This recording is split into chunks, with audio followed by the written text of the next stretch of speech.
제가 설교를 할 수 있을지 모르겠습니다. 그렇지만 주님께서 맡기신 일이니까 제가 모든 것을 다해서 이 시간에 함께 은혜를 나눌 수 있도록 해보겠습니다. 제가 선택한 오늘 말씀이 모세가 하나님을 만나는 그러한 장면이라 제가 만남이라는 제목으로 목사님께 드렸습니다. 우리가 모세를 보면은 태어나면서부터 사실은 살 수가 없는 운명으로 태어난 거잖아요. 그 바로가 그 산파들을 시켜서 그러니까 가나안 족속이 낳는 그런 그 아기마다 남자아이는 다 죽이라고 이렇게 명령을 내린 상태입니다. 근데 모세는 살 수가 있었잖아요. 그 어머니와 누이가 모세를 잘 그러니까 바구니겠죠. 바구니에다가 역청으로 때우고 그냥 물이 안 들어가게 하기 위해서 때우고 그리고는 물이 안 들어가게 하고서 거기다 아기를 넣습니다. 그러고서는 아기를 그 바로의 공주가 이렇게 들리는 곳에다 놓은 것 같아요. 아기를 거기다가 이제 물에 잠기지 않게끔 놔뒀습니다. 그래서 결국은 바로의 공주의 시녀가 그것을 발견하고 공주에게로 아기를 데리고 갔잖아요. 그래서 모세가 살았지 않습니까? 모세가 살았어요. 그래서 모세는 결국은 궁전에서 자라나게 됐습니다. 사실은 죽을 운명이 궁전에서 자라나게 됐잖아요. 이게 얼마나 감사한 일인지 모르잖아요. 그것은 하나님의 섭리였습니다. 사실은 하나님께서 이스라엘 민족이 그 고센 지방, 아랍의 고센 지방에서 그냥 노예나 마찬가지의 생활을 하니까 거기서 엄청나게 힘든 그러한 노역을 하니까 하나님께서 이 민족을 여기다 두어서는 안 되겠구나. 그리고 또 이제 바로가 옛날에 요셉 생각도 못하고, 바로가 이제 한참 시간이 흘렀으니까는 그 시대의 바로가 아니지 않습니까? 자, 그 요셉을 통해서 정말로 옛날에 그 자기 조상이었던 그 바로들은 정말로 유대인들을 아끼고 사랑해서 그렇게 번창할 수 있었는데, 그 사람은 그 새로 된 그런 그 바로는 모르는 거예요. 그 애굽의 왕은 모르는 거예요. 그것을. 그러니까 이제는 그 민족이 점점 불어나고 자기들보다 더 많을 것 같으니까는 겁을 먹고 이제는 저 민족을 숫자를 줄여야 되겠구나 하는 생각을 하게 된 것 같습니다. 그래서 이제 그 민족에 수없이 고통을 주는 거잖아요. 정말로 많은 고통 가운데 이제 그 민족이 거기서 당하고 있을 때 하나님께서는 그 음성을 들으셨겠죠. 그 고통스러운 음성을. 그래서 이제 하나님께서 선택하신 사람이 사실은 바로입니다. 모세입니다. 모세가 그래서 결국은 이제 죽음 가운데서 구원을 받았고, 그 다음에 바로의 궁전에서 자라났고, 그 다음에 자라나서 이제는 그가 유대인인 거를 자기는 알잖아요. 근데 어느 날 한 번은 밖에 나가 보니까는 싸움을 하고 있는 거가 있는데, 그 유대인이 막 그냥 저기한테 아랍 사람한테 막 맞고 있는 거예요. 그러니까 그 아랍이 아니고 뭡니까? 이집트 사람한테. 그걸 보고서 모세가 사실은 거기서 아랍 사람을 쳐 죽이잖아요. 죽여버렸어요. 그리고서 모래에다 묻어버렸어요. 몰래. 아무도 본 사람이 없어요. 아무도 본 사람이 없어요. 그러고 나서 또 나갔는데 이제는 같은 유대인들끼리 싸우는 거예요. 유대인들끼리 싸우고 있어요. 그래서 너네가 왜 싸우냐 했더니 이거 깜짝 놀랄 만한 그러한 말을 하지 않습니까? 거기서 너가 바로 그 아랍 사람을 죽인 네가 아니냐, 네가 나를 왜 심판하려고 덤비냐 했을 때 이 모세는 아마 이거 큰일 났구나, 나 여기 있다간 죽겠구나 해서 간 데가 어딥니까? 미디안 광야로 갔습니다. 광야로 내뺀 거죠. 도망을 간 거예요. 궁전에서 살던 그 모세가 거기로 내빼서 거기에서 이제 그 광야 생활을 하게 되잖아요. 거기에서 이제 그 생활을 하는 가운데 광야에서 뭘 했냐면은 이제 그 목동을 했잖아요. 목동. 저도 목동했었는데 우리 그 모세도 목동을 한 거예요. 거기서. 그런 가운데 이제 그가 이제 많은 생각을 하면서 정말로 그 어려움을 참고 견디고 이러면서 거기서 이제 했겠죠. 그랬을 때 어느 날 하나님께서 그를 만나 주시지 않습니까? 그래서 오늘 지금 만남이라는 제목을 제가 붙인 거예요. 그래서 그 만남이 거기서 이루어집니다. 거기 가시떨기가 있는데 그게 불은 붙었는데 타지는 않아요. 그 신기해가지고 거기를 간 거잖아요, 모세가. 거기를 갔는데 그때 하나님께서 이제 모세를 부르시는 거잖아요. 그래서 결국은 이제 모세에게 이제 하나님께서 사명을 주십니다. 내가 여기 있나이다 하고서 대답을 했잖아요. 오늘 말씀에 내가 여기 있습니다. 하나님께서 부르시니까 내가 여기 있습니다 했습니다. 그것과 마찬가지로 우리는 이런 만남이 하나님과 모세의 만남은 결국 이스라엘 민족들이 애굽을 탈출해서 가나안 땅을 갈 수 있는 그러한 지도자를 하나님께서 선택을 해 주신 겁니다. 그래서 그 지도자를 통해서 이제는 그 바로를 움직이잖아요. 바로를 움직이는데 처음서부터 바로가 그래 너네 가 그러지 않습니까? 거기서 하나님이 바로 모세를 통해서 여러 가지 그러한 이제 뭐 시험을 바로 앞에서 이제 뱀 뭐 지팡이가 뱀이 되게 한다든지 여러 가지 이제 그러한 모습을 보여도 안 보내요. 그렇지만 이제 나중에는 이제 바로가 항복을 하고 결국은 이스라엘 민족들을 보내서 이러한 광해 과정 40년의 과정을 이제는 가게 되는데 그 만남은 민족을 구하는 만남이었습니다. 우리가 세상을 살다 보면은 처음에 우리가 세상에 태어나면 가장 먼저 만나는 사람이 누굽니까? 가장 먼저 만나는 사람이 부모님이잖아요. 근데 부모님은 우리가 사실 선택해서 만난 사람은 하나도 없어요. 부모님이 여러 가지 형태의 부모님이 이 땅에는 존재를 합니다. 어떤 부모님은 정말로 가난한 사람일 수도 있고 어떤 사람은 부자일 수도 있고 어떤 사람은 권력을 가지고 있는 사람일 수도 있고 이런 여러 가지 그러한 형태의 부모를 만나서 이 세상을 삽니다. 근데 이런 우리가 선택한 것이 아니라 이것은 운명적으로 선택이 된 거잖아요.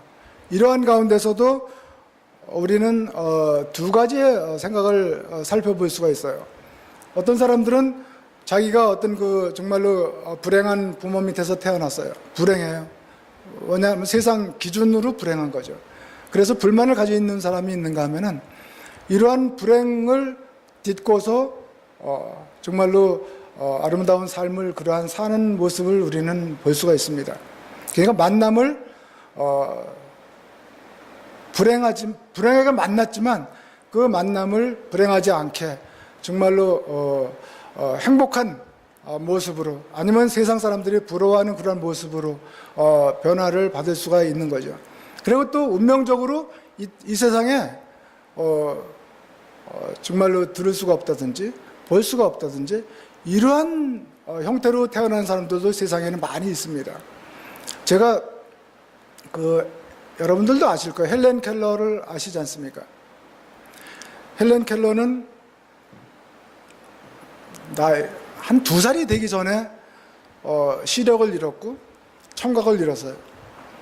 그래서 헬렌 켈러는 그때부터는 볼 수 있었던 어린아이가 볼 수가 없는 그런 어린아이로 된 거 아닙니까? 근데 이 아이는 이제 매일 부모한테 막 욕을 하고 저주를 하고 막 이런 형태로 갔었던 거예요. 근데 어느 날 헬렌 켈러가 만난 사람이 있습니다. 그 만난 사람이 누구냐면은 설리반이라는 그런 선생님이에요. 그 선생님이 그 고음 인형을 헬렌 켈러한테 지어주면서 이게 고민한다 하면서 여러 가지 그러한 그 이야기를 이제 손바닥에다 써가지고 뭐 이렇게 해서 아마 전달이 된 것 같아요. 근데 그런 거를 처음 하는 거예요, 헬렌 켈러가. 그래서 그때부터는 헬렌 켈러가 이제는 그 설리반 선생님과 함께 이제는 공부를 하기 시작을 했어요. 공부를 하기 시작했어요. 그래서 그가 이제는 문자 이렇게 장님이 읽을 수 있는 그런 문자가 있지 않습니까? 그 공부를 하고 이래서 책을 보기 시작하고 이래서 그가 나중에는 정말로 세상 사람들이 들어가기 어려운 그 하버드 대학을 들어갔습니다. 그 눈도 안 보이고 귀도 안 들리는 그 헬렌 켈러가 거기를 들어간 거예요. 그래서 거기서 열심히 공부한 그는 무엇을 하기 시작했냐면은 세상을 다니면서 자기 자신을 증거하기 시작한 거예요. 이렇게 내가 이렇게 이러한 모습이 태어났지만 여러분들 좌절할 거 하나도 없다.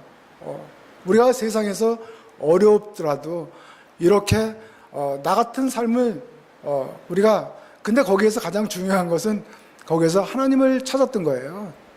헬렌 켈러가 하나님을 보게 되고 하나님을 증거했던 그것이 사실은 우리들한테는 굉장히 중요한 얘기가 되는 것 같아요. 그래서 우리는 이렇게 운명적인 그러한 것이 닥쳐왔을 때도 그 운명적으로 불행했던 것도 그것을 정말로 위대한 삶으로 바꿔나갈 수 있는 그러한 것을 제가 이제 헬렌 켈러 책도 여기다 갖다 놓을 테니까 여러분들 한번 보세요. 정말로 감동적인 그런 책이에요. 그것이 한번 보실 수 있도록 해주시기를 바라고요. 그리고 제가 좋아하는 사람이 하나 있어요. 전 농사를 짓던 사람인데 제가 농업 그러면은 덴마크라는 나라가 모범적인 나라입니다. 세계에서 농업 그러면 왜 그러냐면은 덴마크는 좋은 땅은 다 잃어버렸어요. 다른 나라가 다 뺏어가고 그 사람들이 남은 땅은 그 유카탄 반도라는 반도가 그 북해를 향해서 이렇게 거꾸로 우리는 남쪽을 향해서 한반도가 있잖아요. 그건 북쪽을 향해서 있는 반도가 있어요. 그게 유카탄 반도인데 다 좋은 땅은 다 뺏기고 그것만 남았어요. 그것만 남았어요. 그래서 국민들의 제가 그 책도 가지고 있는데 사진을 보면은 지금 아프리카보다도 더 못해요. 그런 19세기 초에 덴마크라는 나라가 그런 나라였습니다. 그런 나라에 정말로 놀라운 그러한 사람을 하나님께서 주셨어요. 그가 누구냐면 그론투비라는 사람을 거기다가 하나님께서 주셨어요. 그분은 철학자이면서 목사이면서 여러 가지 그 재능이 많으셔가지고 그러고서 이제 농업에 대한 조예가 엄청나게 깊어요. 그래서 그분은 그 나라 국민들을 설득하기 시작했습니다. 나무가 안 자라는 땅이래요. 그 땅이 원래는 그냥 북해에서 불어오는 바람이 워낙 세가지고 심어도 겨울이면 죽고. 근데 그것을 극복하고 그 땅에다가 나무를 심은 겁니다. 근데 그 나무가 자라나고 거기에서 그들이 할 수 있는 농업을 찾아서 하기 시작하고 이러면서 그 덴마크가 완전히 다른 나라로 만들어지는 것을 그때부터 시작을 했다 그래요. 지금은 지구상에서 덴마크 그러면 여러분들 어떻게 생각하세요? 덴마크 그러면은 굉장히 잘 사는 나라예요. 지구상에서 그분들은 공장을 해서 잘 사는 게 아니고 농사를 져가지고 잘 사는 나라예요, 그 나라가. 그래서 그론투비의 그러한 신념과 하나님을 향한 하나님을 향한 믿음의 그 사랑을 통해서 덴마크가 새로 깨어나는 그론투비 목사님에 대한 그것도 제가 책을 구할 수 있으면 하나 구해드릴게요. 여러분들 그것도 한번 읽어보세요. 이렇게 한 사람의 깨달음을 통해서 사회가 달라질 수 있고 나라가 달라질 수 있고 가정이 달라질 수가 있습니다. 그래서 또 교회가 달라질 수 있고 이래서 우리가 만남이 누구를 만났습니까? 그분들이 다 하나님을 만난 거예요. 사실은 진리를 아는 거예요. 하나님을 만나니까 진리가 보이는 거예요. 그래서 그 진리를 따라서 진리를 만나니까 어떻습니까? 사람이 변해서 다 사랑하게 돼요. 다 사랑하게 되는 거죠. 그래서 결국은 내 가정도 사랑하고 사회도 사랑하고 나라도 사랑하고 이렇게 되는 것을 우리는 볼 수가 있습니다. 그래서 우리는 정말로 만남이 중요하다. 그것을 여러분들에게 말씀을 드리고, 그래서 이제 우리가 사실은 저는 그 학생회를 제가 전에 교회에서 했었는데, 우리 학생들, 여기도 우리 청년들이 지금 좀 있나? 없네? 청년들이? 어디 갔죠? 청년들이 둘이 있네. 둘이 있는데, 이 청년 때 우리는 사실은 꿈을 가지고 찾아야 되거든요. 찾아야 돼요. 찾아서 우리가 과연 이 세상을 내가 돈 벌러 태어났나, 뭐 이러한 생각도 해봐야 되고, 내가 무언가 이런 생각도 해봐야 되고, 이러면서 과연 내가 세상에서 뭘 해야 되나, 이런 여러 가지 그런 것 속에서 그것을 발견하기 위해서 찾아 나서야 돼요. 사실은 찾아 나서서 사람도 만나고. 저는 학교 다닐 때 사실 귀한 사람을 만났어요. 저는요. 그래가지고 내가 농사를 져야 되겠구나 결심을 한 게 그 귀한 사람을 만나서 그랬는데, 그런 귀한 사람을 만나보면 그분들이 가지고 있는 건 거의 신앙이더라고요. 제가 만난 분은 학교를 다니는데, 그분은 해병대 대위 출신인데 저희 학교를 왔어요. 졸업하고 거기 대위를 왜 왔냐면은 변해서 온 거예요. 자기가 하나님을 믿는 사람으로 변한 거예요. 그래서 나는 농촌에 가서 농민들을 살려야 되겠다 하고서 변해서, 그러니까 저보다 한 7, 8살이 높은 사람이 거기 우리 같은 학교에 와서 공부를 한 거예요. 근데 그분이 강의를 하는데, 이상하게 강당에 선생님, 교수님들이 강의를 해도 안 모여야 되는데 그분이 강의를 하면 막 꽉 차는 거예요. 그래서 한번 거기 가봤어요. 그랬더니 그분의 그 말씀 속에 생명이 있더라고요. 생명이. 그래서 그때는 그냥 그 청년 때인데 가슴에 막 뜨거운 것이 막 와서 닿는 거예요. 그래 나도 해야 되겠구나. 그래서 이제 저도 이제 농촌을 가야 되겠다는 꿈을 꾸고 결국은 농촌에 가서 살아봤습니다. 20년 정도를 살아봤는데 그것이 바로 그러한 분들, 제가 젊었을 때 만난 거잖아요, 그분을. 그렇기 때문에 저는 거기 가서 일을 했었던 거예요. 근데 거기 가서 저는 그냥 농사만 진 게 아니고 거기에서 어떤 열매를 거뒀어요, 사실은 저는. 그 얘기를 언젠가는 해보고 싶은데 언젠가는 여러분들하고 기회가 있다면 한번 해보겠어요, 그것도. 그래서 우리가 청년 때에는 특히 우리가 어떻게 살아야 될 것인가 하는 그러한 문제에 좀 깊이 생각을 해볼 필요가 있지 않겠나, 그런 생각을 해봅니다. 그러면은 언젠가는 내가 이것을 위해서 살아야 되겠구나, 저분을 만남으로 해서. 저분이라는 것은 사람이지만 그 속에 계신 분은 결국은 하나님이셔요.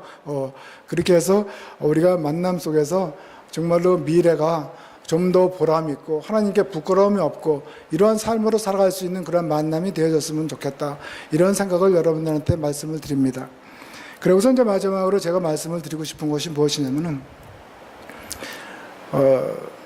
저는 그냥 사람을 통해서 이제 시골 농촌도 내려갔고 이렇게 됐는데, 이제 하나님을 직접 만나는 방법은 저는 몰랐었어요. 전에 한국에서 부흥회 하면 부흥회도 가보고 목사님들 오셔가지고 안수도 하고 방언도 하라고 막 그러시고 막 그러잖아요. 근데도 가봤는데 저는 맹숭맹숭한 거예요. 방언 해본 적도 없고 목사님들 오셔가지고 막 그랬는데도 저는 그냥 맹숭맹숭 하더라고요. 그래도 근데 막 은혜가 넘쳐서 방언도 하시고 그냥 막 입신도 하시고 막 펄펄 뛰기도 하고 막 이러는 분들을 보는데, 근데 그게 안 되는 거예요, 저는. 근데 교회 일은 어떻든 열심히 했어요. 저는 월요일, 화요일만 저녁 때 제 시간이고 거의 다가 교회에서 저의 시간을 다 보냈었어요. 그랬는데도 저는 하나님을 거기서 만나지 못했어요. 한국에서 저는 못 만났어요. 못 만났어요. 그리고 에드먼튼 근교 1시간 되는 장소에 와서도 교회는 열심히 갔죠. 주일마다 교회를 갔어요. 근데 못 만나겠더라고요. 근데 저는 하루는 이제 저는 그 대신 이제 책은 계속 지금은 눈이 별로 안 좋아가지고 오랜 시간을 잘 못 보는데 책을 계속 주유소에서 일하면서도 봤어요. 보는데 저기도 그 책이 있어요. 저기도 지금 제가 그 책을 갖다 놨는데 믿는 자는 이렇게 산다라는 책이 있어요.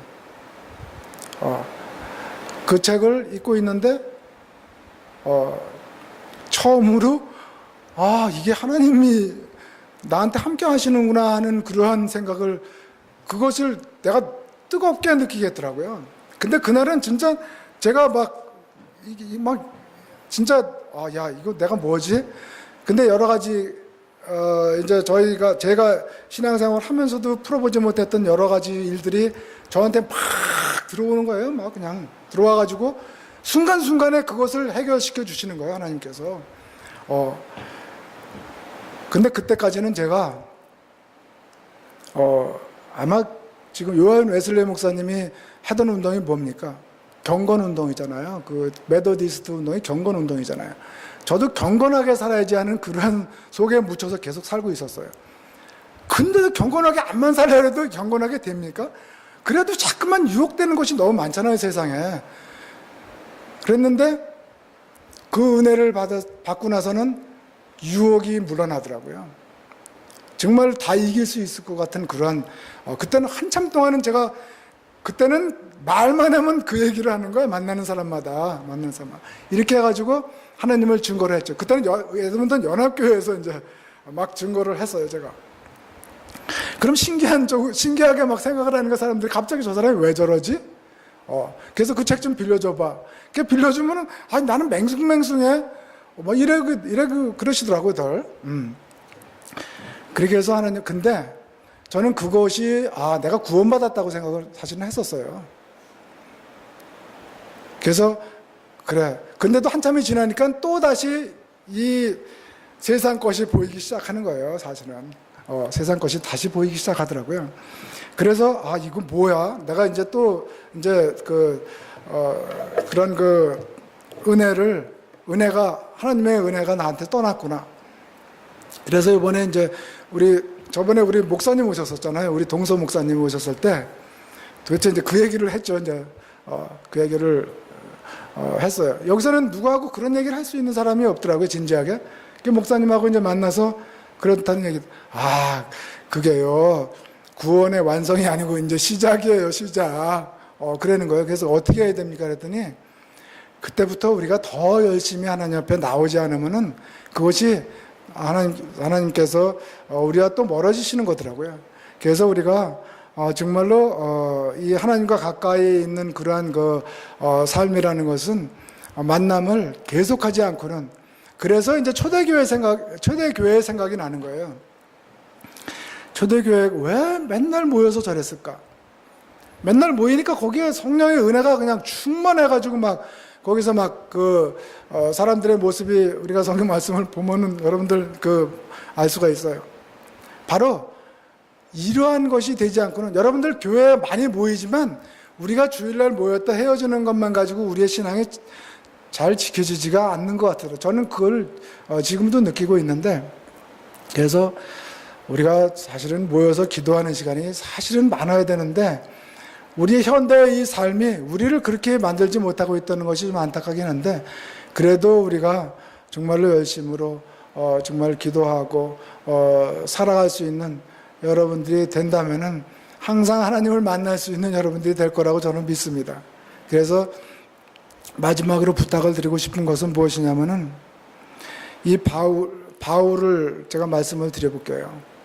바울은 원래 사울이잖아요, 바울이 이름이. 그래서 그분이 유대교의 교리를 통달한 사람이에요. 교리에 대한 지식이 충만한 사람이잖아요.